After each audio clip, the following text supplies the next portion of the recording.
Hi everyone! Today we're going to be discussing DACA and Dreamers, specifically how the two pertain to education. First, I'm going to briefly introduce to you the origins of DACA and the benefits of this legislation, and then Nadia is going to actually walk you through the process of what it takes to apply for DACA.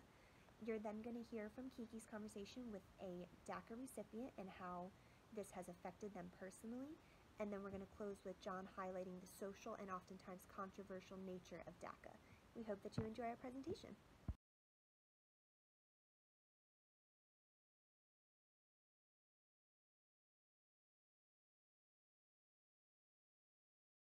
So we've started off in slide 1 by just giving you a brief overview of what exactly DACA is, how it originated, and who it mainly affects. So DACA, the acronym, actually stands for Deferred Action for Childhood Arrivals, and it was a 2012 legislative decision to permit certain individuals to live and work legally in the United States.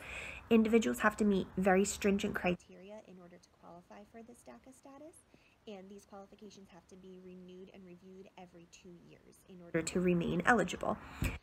DACA actually originated during the President Obama era, when he passed this legislation using his power of executive order. So only individuals who are under the age of 31 came to the United States before the age of 16 and lived continuously in the United States since June 15th, 2007 are eligible to apply for DACA status. And these criteria have to be met through official and verifiable documentation. The individuals that are affected by this were often brought to the United States at a very young age by their families. It wasn't their choice, it was the choice of their families in order to escape from unsuitable living conditions, dangerous conditions, and just to access opportunities that have always been unavailable to them. So they've mainly attended and grown up in the American school systems. DACA also allows undocumented individuals to work in the United States and live without fear of deportation, although it doesn't offer a pathway to legal citizenship. It not only fosters undocumented individuals' desire to remain in school and go on to graduate, but it provides them more opportunities to continue their education into college. As well as the other basic rights that it grants to its recipients, it also allows these individuals to access in-state college tuition and to apply for state-funded assistance, which is important because it opens up doors for them that were previously unaffordable. So it gives them the opportunity to obtain a college degree and be able to someday be self-sufficient and provide a stable life for themselves and their families.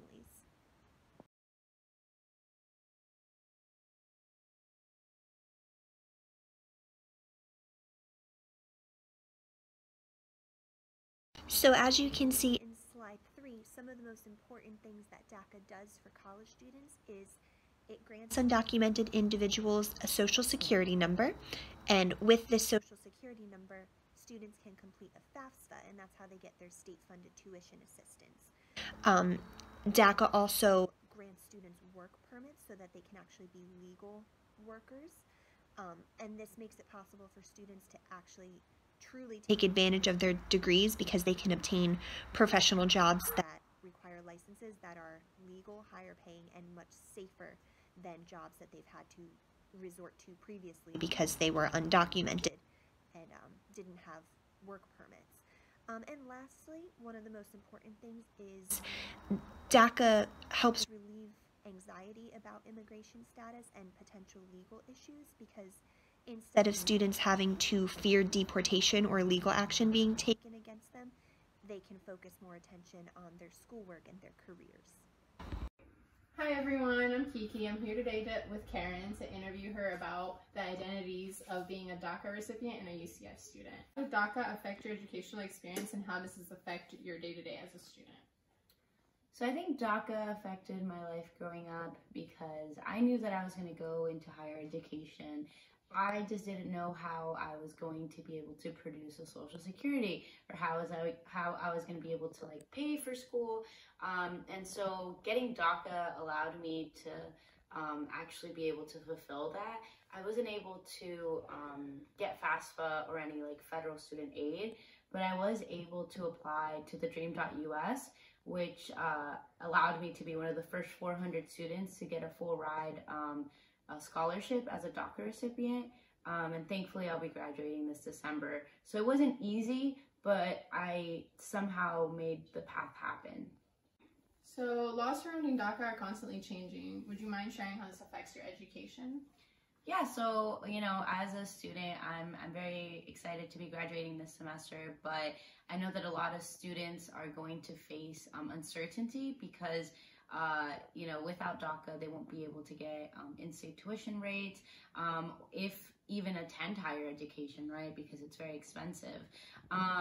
You know, because of the current administration trying to take away DACA, there are many students who now can't apply because only people who currently have DACA can reapply. So there's a whole generation of immigrant children from all different kinds of backgrounds in the U.S. who currently can't seek higher education, and that's really unfortunate. So I'm thankful that I've gotten this far, and I'm thankful that I'll be graduating.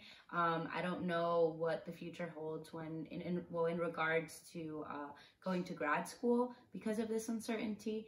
But you know, we're really just hoping for the best and preparing for the worst. Would you mind sharing something that you think is important for UCF students to know about and be educated about? Well, one, my scholarship, the Dream.US, is actually the largest private scholarship coming into UCF. And I think that DACA recipients are kind of like afraid to speak up about our needs and what we deserve as students at UCF. And I think that the administration should know more about how we go about in higher education, and should be able to educate our professors more, because I feel like there's a lot of professors that don't know anything about us, and so, you know, they may not realize the kind of excruciating like pressure and stress that we go through.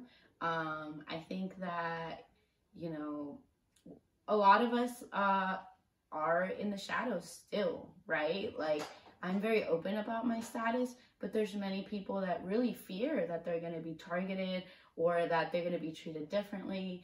And so they decide to not tell their friends, right? And I think that's the scariest part, is that if you never come out, it's like never coming out if you're like queer or gay, right? Like, you're living like this secret like life. And if something is to happen to you, then like everyone's going to be like, where did Karen go? And there's like no trail of information. And I think that's what's scary. It's that like people are afraid to be themselves, and it almost feels like it's an unsafe time for immigrants. So I think just letting your friends know at all times that like you love them, you accept them, like, you know, etc. I think like just forming that welcoming place is like important. Hi everyone, my name is Nadia, and I will be discussing the application process of DACA and resources that are offered at UCF for DACA students. Before I get into the DACA process, I would like to clarify that this information is only intended as a reference. I have no legal or immigration experience. The presentation provides information that was relevant before President Trump's changes to DACA. I went to the most direct source that I could locate for the DACA process, which is the United States Citizenship and Immigration Services. The slide that is in front of us is a resource located on the USCIS website. In order to apply for DACA, there are certain eligibility requirements that need to be met. They are listed in the green blocks on the top left section. Some of these requirements include continuously living in the United States since June 2007 to now, be under the age of 31 as of June 2012, and not be convicted of a felony or pose a threat to national security or public safety. As you read through these requirements, you will see they are very specific and detailed. If all of the requirements are met, then it is time to file all of the paperwork needed for the application. Documents need to be provided showing that all applicants meet all the requirements listed in the green blocks. Some of these requirements include a passport showing entry stamp, a birth certificate, U.S. school records, a mortgage or rental agreement, or employment records. There are 3 forms that must be filled out, which are USCIS Form I-821D, I-765, and I-765 worksheet. Form I-821D is the consideration of deferred action for childhood arrivals, which is the request for DACA status. Form I-765 is the application for employment authorization, and the I-765 worksheet is utilized to provide information regarding whether the applicant has an economic need to work. Once the forms are completed, they are submitted with a check or money order for the fee. The fee ranges from $465 or more. An appointment is needed afterwards for biometric services and a background check is completed. The application status is available online and the timeline ranges from 24 to 30 months. The DACA renewal process is listed on the slide as well and should be completed 4 months before the current DACA expires. Each step of the DACA application is intricate, complex, and tedious. There are instructions for any deviation, such as traveling outside of the United States or criminal activities. There are also warnings on the USCIS website for scams that are targeting applicants looking for resources and assistance in completing the DACA process. So after going through the DACA process, I would like to focus on what the University of Central Florida provides for DACA students and end on a positive note. This slide is a snapshot of what is offered on the UCF website under Student Development and Enrollment Services. The site states the following: UCF provides a safe and inclusive learning environment for all students. The site lists resources from application, frequently asked questions, from legal assistance to counseling. DACA recipients who are interested in attending UCF go through the same application process as all other students. The financial aid resources have different guidelines, and there are scholarships available to them. UCF provides support to DACA students through resources, community, and a safe environment to receive an education. Reinstating DACA is highly controversial. To provide some political context, in 2012, after enacting the executive order for DACA, Barack Obama sought to expand the program by proposing the Deferred Action for Parents of Americans and Lawful Permanent Residents, otherwise known as DAPA. Shortly thereafter, conservative states came together in opposition of DAPA. Texas Attorney General Greg Abbott, together with 26 other states, sued the United States. The verdict ultimately created suspicions surrounding the validity and long-term effectiveness of DACA in the first place. Later, when President Trump came into office, he eventually turned his attention to DACA and declared that no one knew it would be protected under the program. Before we can make the connection between DACA and education in our society, we must acknowledge this. Large-scale educational bureaucracies are on the rise. They're designed as schooling for corporate society, and everything about them is standardized. The categories of pupils, teachers, and topics all conform to make up what is to be understood of education. In other words, we have institutionalized rules. And the creation of these rules, as it turns out, facilitates the exchange between schools and society because they create this language made up of credentials, classifications, and categories that the institution can use to maintain its legitimacy. It's a way of testing the structure and consistency of the institution. Now, here is how and why this connects to DACA. The influx of students permitted by DACA must be packaged in a way that can conform to the requirements and the kind of demand that runs through the system. Otherwise, they are predestined to fail before they can secure a fair start. Their service should be fair and benefit the whole of society, but before that can happen, they must be legalized. As far as the political implications are concerned, we can expect employment and college attendance to increase as dreamers are able to assimilate. In realizing the legitimacy of the dreamers, we will find the most value for them and them in us. We could become a more cohesive unit, made up of individuals from all different walks of life, lending to one another unique perspectives and solutions instead of being viewed as a problematic political issue. As far as where we currently stand, there are concerns from both sides of the aisles.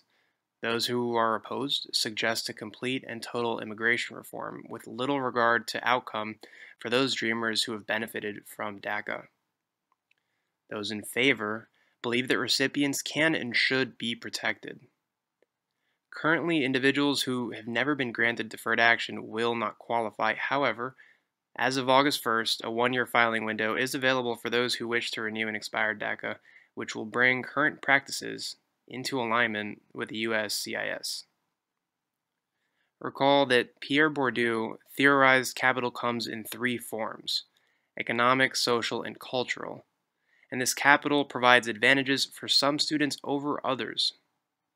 If we wish to make America the kind of place where dreams are fulfilled, where everyone, independent of social, cultural, and economic status, can achieve, then naturally, we must welcome newly inspired people who balance out the distribution of capital by providing different ideas to refresh our outlook.